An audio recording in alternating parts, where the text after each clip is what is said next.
The quantum communication array erupted in a cascade of chromatic sparks, its trillion-credit infrastructure collapsing like spun glass struck by a hammer.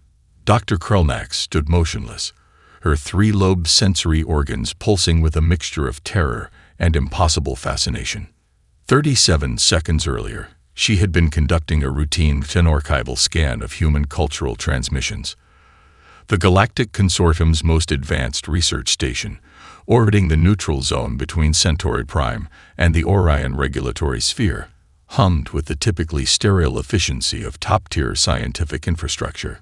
Holographic data streams danced around her workstation, parsing millions of cultural artifacts from across known space. But this transmission was different. The audio file was deceptively simple, a grainy recording of what human archivists classified as a sea shanty, an ancient maritime work song from Earth's pre-spaceflight era. Its title, almost laughably mundane, read, "What shall we do with a drunken sailor?" A phrase that meant nothing to Krelnack's species, the silicon-based crystalline harmonics. As the song played, something extraordinary happened. The first verse, a rhythmic, seemingly chaotic human vocalization, began to interact with the quantum communication matrix in ways that defied every known principle of information transfer. Harmonic resonances began to build, not in predictable mathematical progressions, but in wildly improvisational patterns that seemed to have a form of emergent intelligence. Krelnack's primary research focus was xenomusicology, a discipline that studied the cultural sound expressions of different galactic civilizations. In 3 centuries of comprehensive research, no musical form had ever demonstrated such complex adaptive capabilities. Human folk music, which most of her colleagues dismissed as primitive acoustic noise, was revealing itself to be something entirely different. The quantum array's fail-safes should have triggered instantaneously. Multiple redundant systems were designed to isolate and neutralize any unexpected data intrusion. Instead, the systems seemed to be listening. Each repetition of the shanty's chorus created microscopic perturbations in the quantum entanglement fields. What should have been random noise was forming complex algorithmic patterns. The song was literally rewriting the communication matrix's fundamental operating code. "Impossible," Krelnack whispered, her translator implant struggling to convey the precise emotional nuance of her species' equivalent of abject terror mixed with scientific ecstasy. Alarms began to sound, not the sharp, precise warnings of a standard system failure, but a strange, almost melodic sequence that bore an uncanny resemblance to the rhythm of the human folk song. Senior researcher Vextok burst through the laboratory's quantum-sealed doors, his crystalline exoskeleton crackling with emergency processing signals. "Shut it down," he demanded, his communication tendrils already interfacing with emergency containment protocols. But it was too late.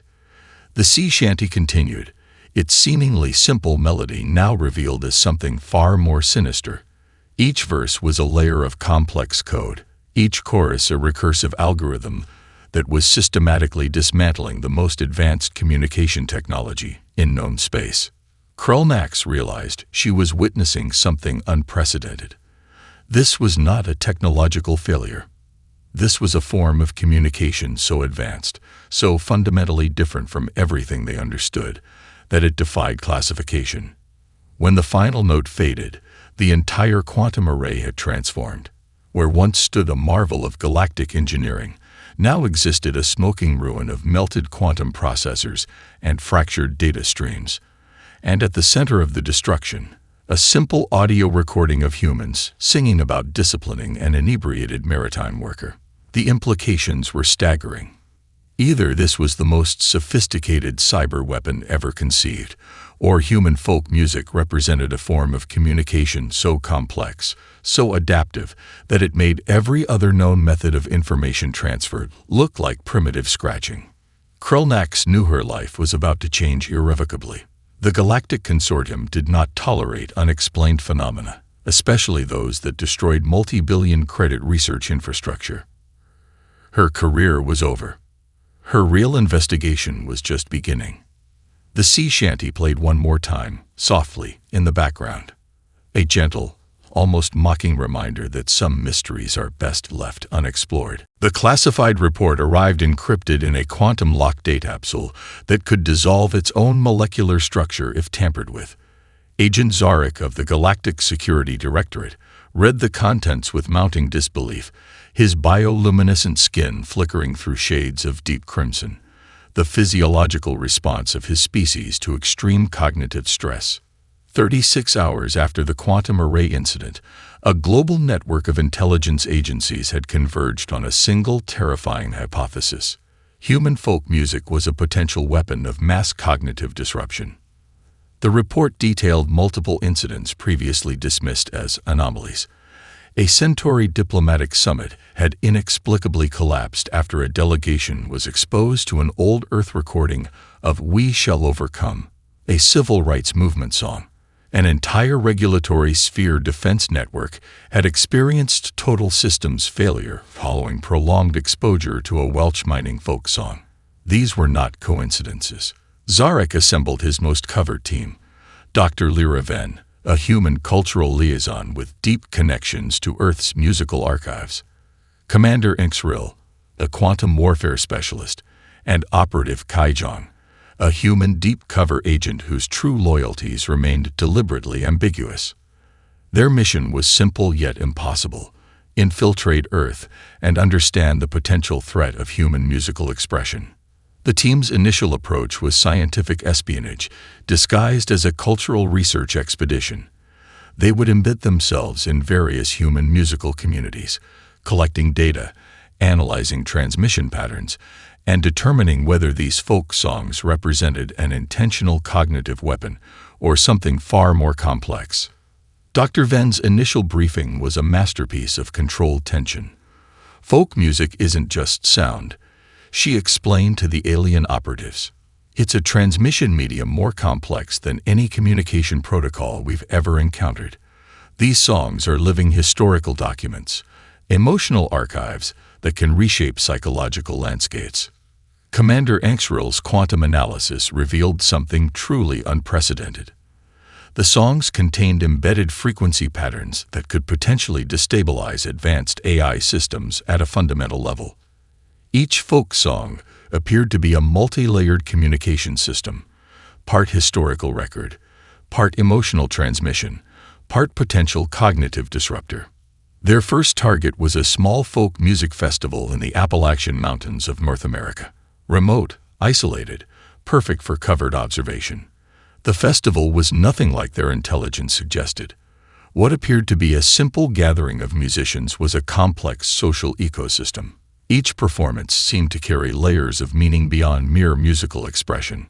Old songs about migration, struggle, hope, and survival were transmitted not just through sound, but through collective emotional resonance. Operative Kai Jong was their greatest asset and greatest mystery. A human working for a galactic intelligence agency, his true motivations remained unclear. During a late-night conversation around a campfire, part of their cover as visiting ethnomusicologists, he dropped a hint that would change everything. "You're looking at these songs wrong," Kai said, strumming an old guitar. "They're not weapons. They're survival protocols." Before anyone could press him further, the local musician began playing a haunting melody, an Appalachian variant of an Irish immigration song. The quantum sensors Nexril had carefully concealed began to go haywire, recording complex data patterns that defied standard analysis. Something was happening. The music was doing more than just being heard. It was communicating, adapting, transmitting information in ways that made their most advanced communication technologies look like primitive cave paintings. Dr. Venn's eyes widened as she realized they were witnessing something revolutionary. These weren't just songs. They were a sophisticated, distributed intelligence system that had evolved alongside human culture. The Galactic Security Directorate wanted a threat assessment, but what they were discovering was far more dangerous and fascinating than a simple weapon. They were uncovering the first hints of a completely new form of intelligent communication, and humanity had no idea of the galactic storm brewing around their seemingly simple folk music. Zarek looked at his team, his bioluminescent skin, now a complex tapestry of blues and greens, a visual representation of the mix of fear, excitement, and profound scientific curiosity that now consumed them. The real investigation was just beginning. Dr. Aria Zhang's office looked like a mundane university ethnomusicology department. Shelves lined with ancient recording equipment, walls covered in faded maps of musical migration routes, stacks of seemingly antiquated vinyl records and cassette tapes. To the untrained eye, it was nothing more than an academic's carefully curated workspace. It was a lie. Every single item was a weapon. The first hint came when Zarik's team analyzed a simple wooden box containing what appeared to be an old reel-to-reel tape recorder. Quantum scans revealed a complexity that defied comprehension. The device wasn't just a recording instrument. It was a sophisticated data preservation system that could survive electromagnetic pulses, quantum disruptions, and potentially even total civilizational collapse. Dr. Zhang wasn't just an ethnomusicologist. She was the guardian of humanity's most critical secret. The organization, a name so deliberately bland it screamed of intentional obscurity, had been preserving human cultural memory for generations. What appeared to be a simple collection of folk songs was actually a distributed, living archive of human experience, adaptation, and survival. Commander Enxrel's quantum analysis revealed the first shocking truth. These weren't just recordings. Each song contained complex genetic markers, historical data, and what could only be described as adaptive survival protocols. A single folk song from the American Great Depression contained enough encoded information to potentially restart human civilization if all other records were lost. "It's a backup system," Dr. Zhang explained, her voice calm and clinical. "Not just of information, but of collective human experience." The most disturbing discovery came from an unlikely source. A seemingly simple Appalachian mountain ballad, when run through advanced quantum decryption algorithms, contained a complete blueprint for human genetic adaptation. It described how previous generations had survived extreme environmental challenges, encoding survival strategies into musical transmission. Operative Kai Zhang, no relation to Aria, but part of the same complex network, revealed the next layer of the conspiracy. The organization wasn't just preserving music. They were actively maintaining a living, evolving record of human resilience. "Every folk song is a time capsule," Kai explained during a clandestine meeting in an abandoned warehouse. "But more than that, it's a survival manual. Our ancestors knew that pure scientific records could be destroyed. But music survives." The implications were staggering. Human folk music was a form of distributed intelligence, a living memory system that could potentially rebuild human civilization from a single song. Dr. Ven's analysis showed that certain songs, when heard under specific conditions, could trigger genetic memory responses. A Civil War-era work song could potentially activate dormant survival mechanisms in human DNA. A migration ballad from the early 21st century contained encrypted environmental adaptation strategies. Zarek realized they were dealing with something far beyond a simple cultural artifact. This was a sophisticated, living technology that had been developing for thousands of years. The organization had chapters everywhere, hidden in music schools, historical societies, cultural preservation groups. They looked like ordinary people preserving cultural heritage. In reality, they were maintaining humanity's most critical survival mechanism. A breakthrough came with an old recording of a Dust Bowl-era folk song.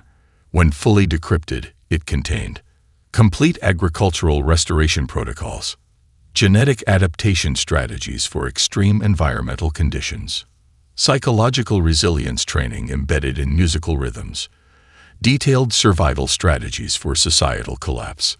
The Galactic Security Directorate's initial hypothesis about folk music as a weapon was laughably naive. This wasn't a weapon. This was a comprehensive survival system more advanced than any technological solution they had ever encountered. Dr. Zhang's final revelation was the most shocking. "Music is how humans remember," she said, "not just with their minds, but with their entire genetic history. Each song is a living document of survival."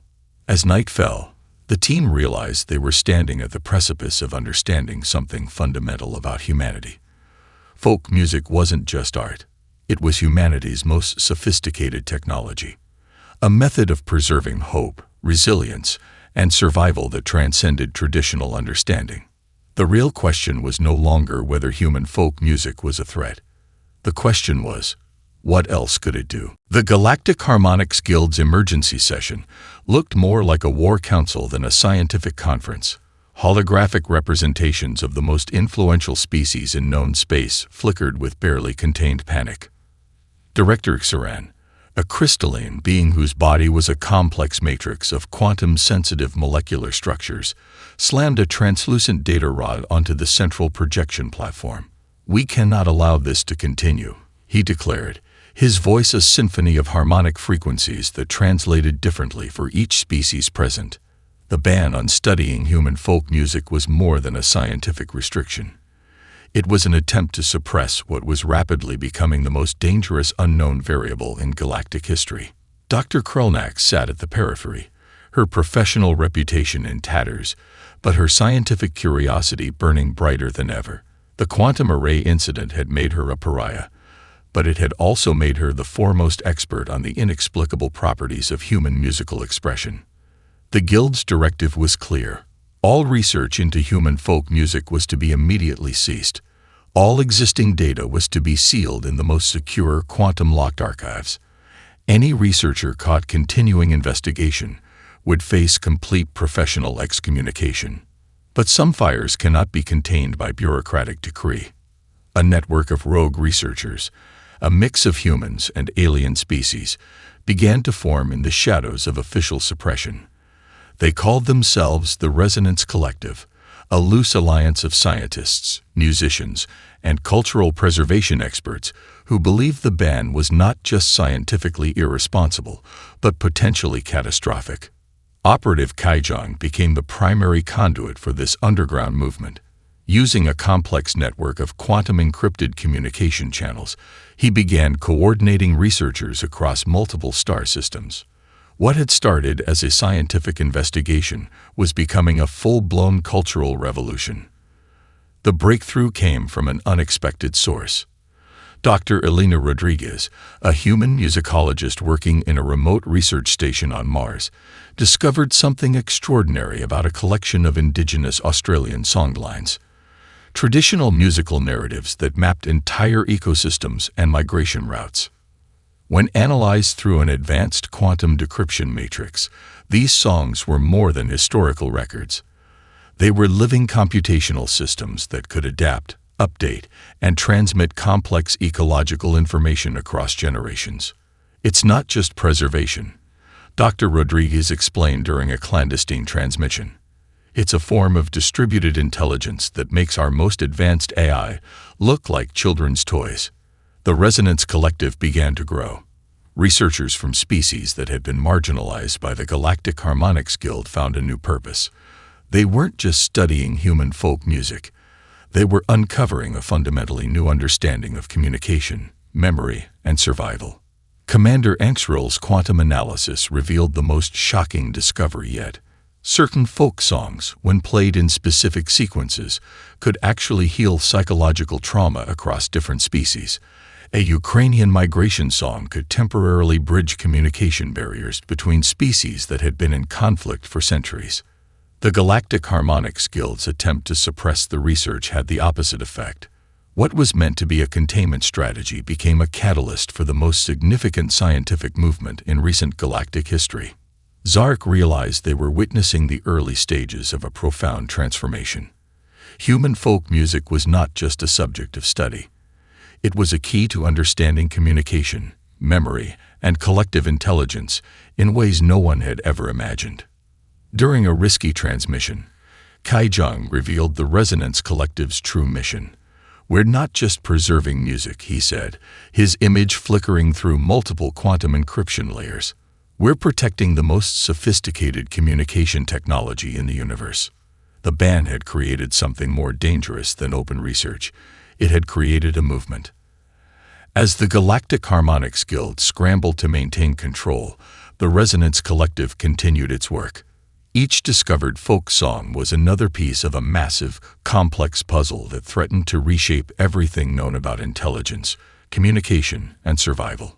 The revolution had begun, and it would be sung, not spoken. The Reconciliation Chamber on Neutral Station Epsilon was designed to be the most advanced diplomatic mediation facility in known space.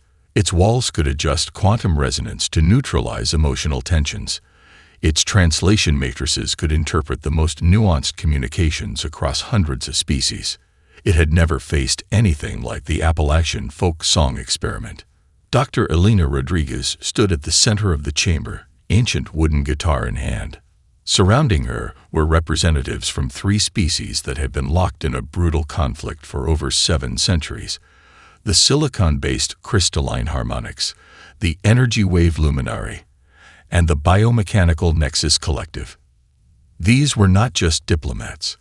They were the last hope for preventing a war that could consume entire star systems. The experiment was simple yet impossible. Could a human folk song bridge psychological barriers that centuries of diplomatic negotiations had failed to breach? As the first notes of Wayfaring Stranger began to play, something extraordinary happened. The quantum resonance dampeners went offline. The translation matrices began to malfunction. But instead of chaos, a profound silence descended on the chamber. The song spoke of a journey beyond conflict, of a universal experience of displacement and hope that transcended species-specific experience. Its melody carried something deeper than words, a form of communication that bypassed linguistic and physiological barriers. Zarek, observing from a remote monitoring station, watched in disbelief as the impossible unfolded. The diplomatic representatives weren't just listening to the song.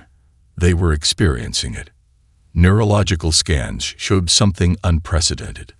The music was creating shared neural pathways between species that had previously been considered fundamentally incompatible. Emotional centers that had evolved in completely different biological contexts were finding a common resonance. Dr. Krelnax's research was proving true. Folk music was more than a cultural artifact. It was a form of advanced psychological technology. The luminary representative, a being of pure energy previously incapable of sustained physical communication, began to manifest a form of emotional output that the station's sensors had never recorded. Tears, but not water-based, something more fundamental. A quantum-level expression of shared experience. The Nexus Collective's representative, typically a cold amalgamation of mechanical and biological components, started to vibrate in a rhythm that perfectly matched the song's underlying beat. It was communicating not with words or signals, but with a form of resonance that defied traditional understanding.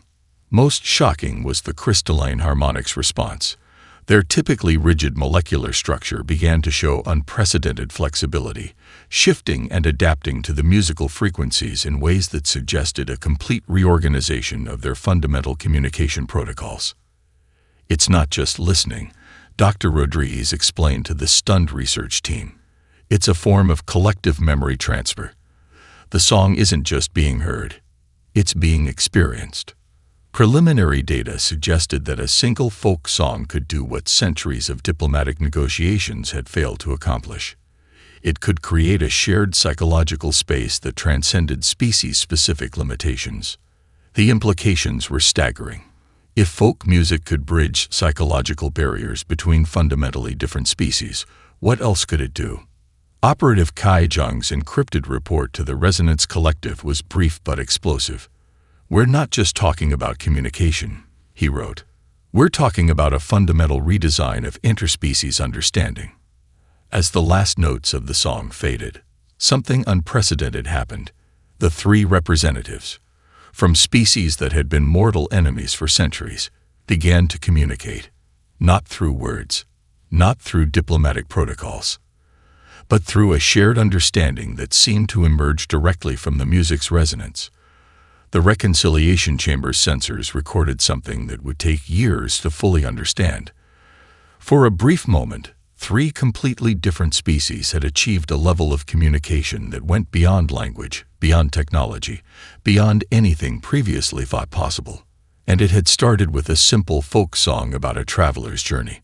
The psychological frontline had been crossed, and humanity's most overlooked cultural artifact had been the key. The underground research facility beneath the Atacama Desert was never meant to be discovered.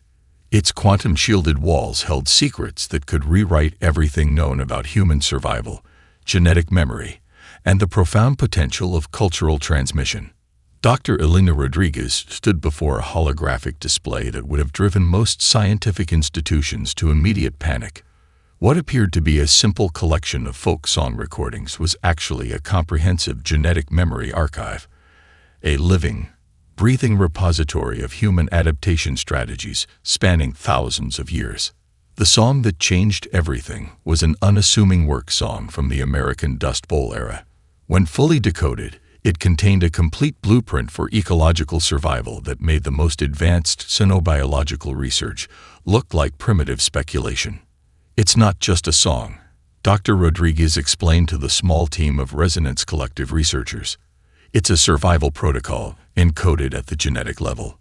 The breakthrough came from an unexpected correlation. Each folk song in the archive contained more than just musical information. They were complete genetic adaptation strategies, carefully preserved and passed down through generations. A mining song from Welsh industrial regions contained detailed genetic markers for respiratory adaptation. A Native American healing chant included complex immunological survival protocols. Zarek's quantum analysis revealed the most shocking discovery yet. These songs were living documents of human resilience, capable of activating dormant genetic potential under specific environmental conditions. The facility's most secure vault held the crown jewel of their research, a collection of songs from humanity's most challenging historical periods. The Great Depression, the Black Death, multiple climate catastrophes. Each musical piece was a multi-layered survival manual that could potentially restart human civilization from a single transmission. Operative Kai Zhang discovered something even more extraordinary. The songs didn't just preserve genetic information. They could actively modify genetic expression when heard under specific conditions. We're looking at a form of cultural CRISPR, Kai explained during a quantum-encrypted transmission. But instead of a laboratory technique, it's been developed through thousands of years of cultural evolution. The Galactic Harmonics Guild's worst fears were being realized. Human folk music wasn't just a communication method. It was a sophisticated genetic adaptation technology that had been developing for millennia. Commander Anxrel's most recent analysis showed that certain song sequences could trigger epigenetic responses that could help humans survive in environments that would kill most known species. A combination of Appalachian mountain ballads and African work songs, when played in a specific sequence, contained adaptation protocols for extreme radiation, low oxygen environments, and rapid climate change. Dr. Krelnax understood the true significance of their discovery. This wasn't just about music. This was about the most advanced survival technology in the known universe. The vault contained more than just songs.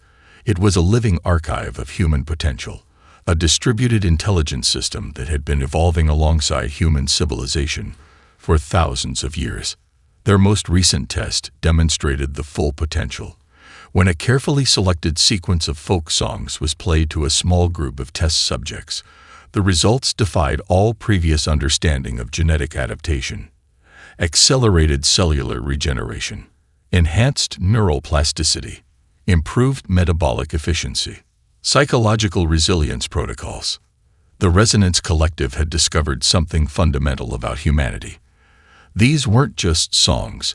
They were a comprehensive survival technology that had been hiding in plain sight. Humanity's greatest weapon, Kai Zhang whispered, has always been its ability to remember.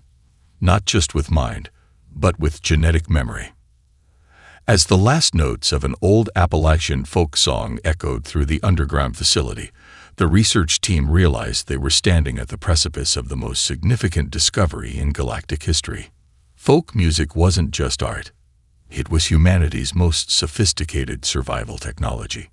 and they were just beginning to understand its true potential. The Galactic Consortium's Emergency War Council looked like a collection of nightmares given bureaucratic form. Representatives from 17 different species gathered in a quantum-shielded chamber that could withstand the combined firepower of 3 star systems.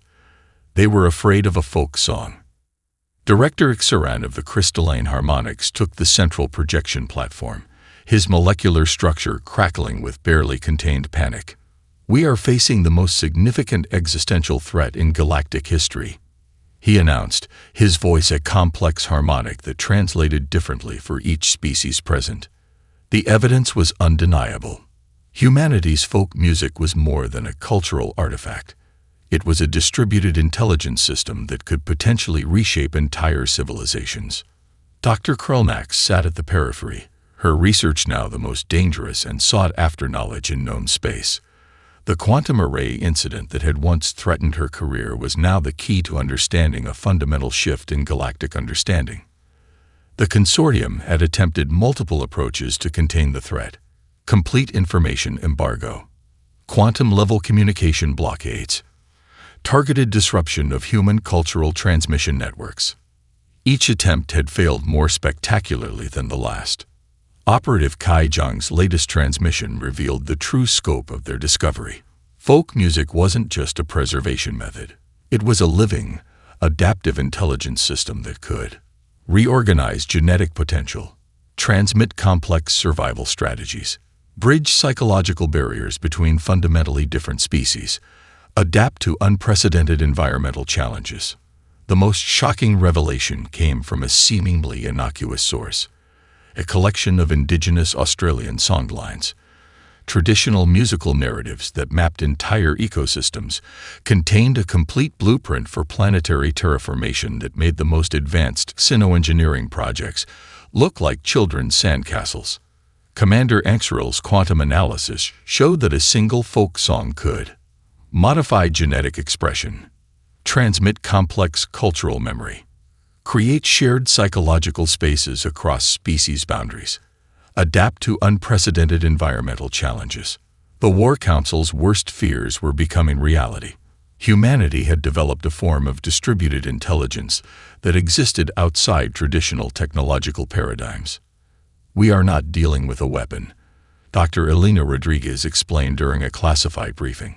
"We are dealing with a complete reimagining of intelligence, communication, and survival." The Resonance Collective had become more than a research group. It was now the primary repository of humanity's most sophisticated survival technology. Zarek understood the fundamental shift. This wasn't about music. This was about a completely new understanding of intelligence, a form of communication and preservation that transcended traditional technological boundaries. The most terrifying aspect was the adaptability. Each folk song was a living document, capable of updating itself, transmitting complex information across generations, adapting to unprecedented environmental challenges, creating shared psychological spaces. The Galactic Consortium's War Council began to fracture. Some species saw the potential for unprecedented cooperation. Others saw an existential threat that needed to be eliminated.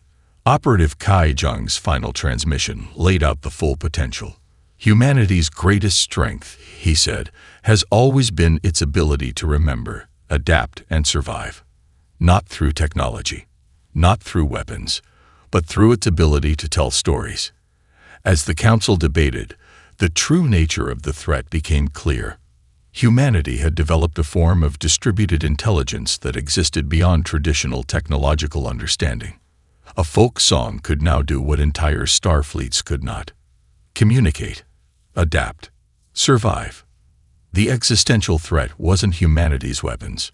It was humanity's music. The Interstellar Folk Music Research Institute rose from the ruins of the Atacama Desert Research Facility like a testament to humanity's most extraordinary discovery. Its architecture defied traditional design. Part museum, part quantum research center, part living archive. Dr. Elena Rodriguez stood at the central atrium, watching as representatives from 247 different species gathered for the most significant cultural conference in galactic history. What had begun as a secretive investigation into human folk music had transformed the very understanding of intelligence, communication, and survival. The final revelations had come slowly, then all at once. Folk music was more than a cultural artifact. It was a sophisticated, living technology of preservation, adaptation, and collective intelligence that had been developing for thousands of years. Dr. Krelnax, once a marginalized researcher, now stood as the primary architect of the resonance protocols, a new framework of interspecies communication based on the principles discovered in human musical traditions. Her quantum array incident had become the founding moment of a new understanding of intelligence. Operative Kai Jung's final report, released posthumously, laid out the complete picture. Humanity's folk music was a distributed intelligence system that preserved cultural and genetic memory, facilitated cross-species communication, provided complex survival strategies, adapted to unprecedented challenges. The Galactic Consortium had transformed from a potential threat to the primary supporters of the research. What they had once feared, they now recognized as the most significant breakthrough in galactic communication history. Commander Enxril's quantum analysis had proven conclusively that folk songs were living documents, adaptive, evolving systems of intelligence that existed beyond traditional technological understanding. The Institute became more than a research center. It was a living testament to the power of human cultural expression. Zarek, representing the diplomatic corps, unveiled the most significant outcome. The resonance protocols would become the new standard of interspecies communication. No longer would diplomacy rely on rigid translation matrices or complex bureaucratic negotiations. Instead, they would use music. The central hall of the Institute contained the most comprehensive archive of human folk music ever assembled. Each recording was now recognized as a complex biological and cultural preservation system. Songs from the most challenging periods of human history, the Great Depression, World Wars, climate catastrophes, were revealed as comprehensive survival manuals. Dr. Rodriguez's presentation demonstrated the full potential. A Welsh mining song contained complete ecological restoration protocols. An Appalachian ballad included genetic adaptation strategies for extreme environments. A Native American healing chant revealed complex immunological survival techniques. The most shocking revelation came from the youngest researcher present. A 23-year-old quantum musicologist named Maya Chen showed how folk songs could be used to heal psychological trauma across species, facilitate communication between fundamentally different biological systems, provide complex survival strategies for unprecedented challenges. The Interstellar Folk Music Research Institute became the most important cultural center in known space. What had begun as a mysterious investigation into an obscure form of human cultural expression had transformed the fundamental understanding of intelligence, communication, and survival. Humanity's greatest strength had always been its ability to remember, to adapt, to survive, not through technological might, but through the profound power of storytelling. A simple folk song could now do what entire star fleets could not: create understanding, heal psychological barriers, transmit complex survival strategies, bridge seemingly impossible communication gaps. As the first global performance began, a carefully curated selection of folk songs from Earth's most challenging historical periods, something extraordinary happened. The representatives from 247 different species began to understand each other in a way no diplomatic protocol had ever achieved. They were listening to more than music. They were hearing the story of survival itself.